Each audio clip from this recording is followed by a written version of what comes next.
now you don't. Very You're serious, playing cards. Mr. President. You're I'm playing very cards. serious. You're gambling I'm the with the president lives in of war. millions of people. You're gambling with World War III. You're gambling with World War III. ಹೀಗೆ ಆಗಲಿ ಎಂದು Russia ಪ್ರಾರ್ಥಿಸಿತ್ತೋ ಏನೋ. ರೋಗಿ ಬಯಸಿದ್ದು ಹಾಲು ಅನ್ನ, ವೈದ್ಯ ಹೇಳಿದ್ದು ಹಾಲು ಅನ್ನ ಅನ್ನೋ ರೀತಿಯಲ್ಲಿ ಈಗ ಅಮೆರಿಕ ಹಾಗೂ ರಷ್ಯಾದ ಸ್ಥಿತಿಯಾಗಿದೆ. ಉಕ್ರೇನ್ ಅಧ್ಯಕ್ಷರ ಮುಂದಾಟದಿಂದಾಗಿ ಈಗ ಪರಸ್ಪರ ಹಲ್ಲು ಮೈಸುತ್ತಿದ್ದ ರಷ್ಯಾ ಹಾಗೂ ಅಮೆರಿಕ ಒಂದಾಗುವಂತಾಗಿದೆ. ಶ್ವೇತಭವನದಲ್ಲಿ ಅಮೆರಿಕ ಅಧ್ಯಕ್ಷ ಡೊನಾಲ್ಡ್ ಟ್ರಂಪ್ ಮತ್ತು ಉಕ್ರೇನ್ ಅಧ್ಯಕ್ಷ ವೊಲೊಡಿಮಿರ್ ಜೆಲೆನ್ಸ್ಕಿ ನಡುವೆ ವಾಗ್ವಾದ ನಡೆದಿದೆ. ಪರಿಣಾಮ ಉಕ್ರೇನ್ ಅಧ್ಯಕ್ಷ ಸಭೆಯಿಂದ ಹೊರ ನಡೆದಿದ್ದಾರೆ. ಶ್ವೇತಭವನದಲ್ಲಿ ಅಮೆರಿಕ ಅಧ್ಯಕ್ಷ ಡೊನಾಲ್ಡ್ ಟ್ರಂಪ್ ಮತ್ತು ಉಕ್ರೇನ್ ಅಧ್ಯಕ್ಷ ವೊಲೊಡಿಮಿರ್ ಜೆಲೆನ್ಸ್ಕಿ ನಡುವೆ ನಡೆದ ವಾಗ್ವಾದ ಮತ್ತು ಜಟಾಪಟಿ ಬಗ್ಗೆ ರಷ್ಯಾ ಹೇಗೆ ಪ್ರತಿಕ್ರಿಯಿಸಬಹುದು ಎಂದು ಕುತೂಹಲ ಎಲ್ಲರಲ್ಲಿತ್ತು. ಇದೀಗ ರಷ್ಯಾದ ಪ್ರತಿಕ್ರಿಯೆ ಬಂದಿದ್ದು, ಕ್ರಿಮಿನಲ್ ಅಧಿಕಾರಿಗಳು ಮತ್ತು ರಷ್ಯಾದ ಸರ್ಕಾರಿ ಮಾಧ್ಯಮಗಳು ಅಮೆರಿಕ ಅಧ್ಯಕ್ಷರನ್ನ ಬೆನ್ನಿಗೆ ನಿಂತಿದೆ.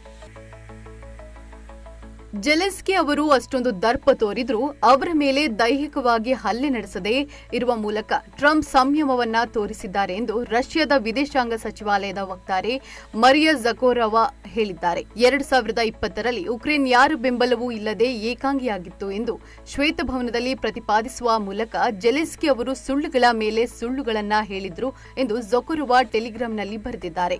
ಟ್ರಂಪ್ ಮತ್ತು ವ್ಯಾನ್ಸ್ ಅವರು ಆ ಕೊಳಕು ಮನುಷ್ಯನಿಗೆ ಹೊಡೆಯದೆ ಸುಮ್ಮನಿದ್ದಿದ್ದು ಪವಾಡ ಮತ್ತು ಅವರ ಸಂಯಮವನ್ನು ತೋರಿಸುತ್ತದೆ. ಜೆಲೆನ್ಸ್ಕಿ ತಮಗೆ ತುತ್ತಿಟ್ಟ ಕೈಯನ್ನೇ ಕಚ್ಚುತ್ತಿದ್ದಾರೆ ಎಂದು ಝಖಾರೋವಾ ಹೇಳಿದ್ದಾರೆ. ಜೊತೆಗೆ ಎಲ್ಲರೊಂದಿಗೆ ದುರ್ವರ್ತನೆ ತೋರುವುದು ಜೆಲೆನ್ಸ್ಕಿಗೆ ಅಭ್ಯಾಸವಾಗಿ ಬಿಟ್ಟಿದೆ ಎಂದಿದ್ದಾರೆ. ಇನ್ನೊಂದೆಡೆ ರಷ್ಯಾದ ಭದ್ರತಾ ಮಂಡಳಿಯ ಉಪಮುಖ್ಯಸ್ಥ ರಷ್ಯಾದ ಮಾಜಿ ಅಧ್ಯಕ್ಷ ಡಿಮಿಟ್ರಿ ಮೆಡ್ವೆಡೇವ್ ಅವರು ಘಟನೆ ಬಗ್ಗೆ ಪ್ರತಿಕ್ರಿಯಿಸಿದ್ದು, ಜೆಲೆನ್ಸ್ಕಿ ಅವರನ್ನ ಶ್ವೇತಭವನದಲ್ಲಿ ಸರಿಯಾದ ಕಪಾಳಮೋಕ್ಷ ಪಡೆದ ದುರಹಂಕಾರಿ ಹಂದಿ ಎಂದು ಜರಿದಿದ್ದಾರೆ. ಮೊದಲ ಬಾರಿಗೆ ಟ್ರಂಪ್ ಅವರು ಈ ಕೊಕೇನ್ ಕೋಡಂಗಿಯ ಮುಖಕ್ಕೆ ರಾಚುವಂತೆ ಮಾತನಾಡಿದ್ರು. ಕೀವ್ ಆಡಳಿತವು 3ನೇ ವಿಶ್ವ ಯುದ್ಧದೊಂದಿಗೆ ಆಟವಾಡುತ್ತಿದೆ. ಕೃತಜ್ಞತೆ ಇಲ್ಲದ ಹಂದಿಗೆ ಮಾಲೀಕರಿಂದ ಸರಿಯಾದ ಹೊಡೆತ ಬಿದ್ದಿದೆ. ಇದು ಸರಿಯಾದದ್ದು, ಆದರೆ ಇದು ಸಾಲುವುದಿಲ್ಲ. ನಾವು ಈ ನಾಜಿ ಆಡಳಿತ ಯಂತ್ರಕ್ಕೆ ಮಿಲಿಟರಿ ನೆರವನ್ನು ಮೊದಲು ನಿಲ್ಲಿಸಬೇಕು ಎಂದು ಮೆಡ್ವೆಡೇವ್ ಹೇಳಿದ್ದಾರೆ.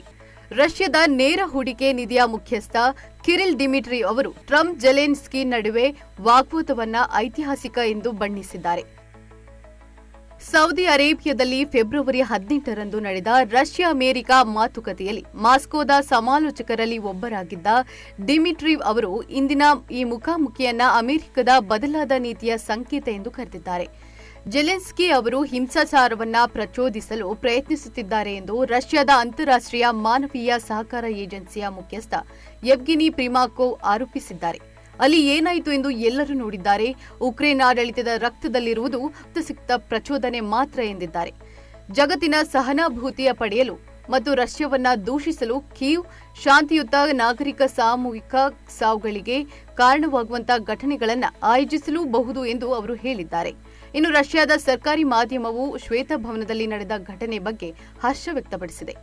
ಅಮೆರಿಕ ಅಧ್ಯಕ್ಷರು ಮತ್ತು ಉಪಾಧ್ಯಕ್ಷರು ಸುತ್ತಿಗೆಯ ಪೆಟ್ಟುಗಳು ಬೀಳುತ್ತಿರುವಾಗ ಜೆಲೆನ್ಸ್ಕಿ ತಮ್ಮೆರಡು ಕೈಗಳನ್ನು ಕಾಲುಗಳ ನಡುವೆ ಇಟ್ಟುಕೊಂಡು ಕುಳಿತಿದ್ದರು ಎಂದು ವ್ಯಂಗ್ಯವಾಡಿದೆ.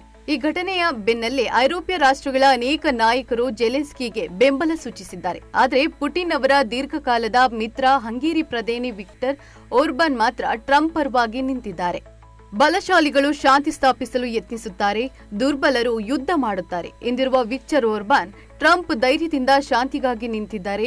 ಅನೇಕರಿಗೆ ಇದು ಜೀರ್ಣಿಸಿಕೊಳ್ಳಲು ಸಾಧ್ಯವಾಗುತ್ತಿಲ್ಲ ಎಂದಿದ್ದಾರೆ.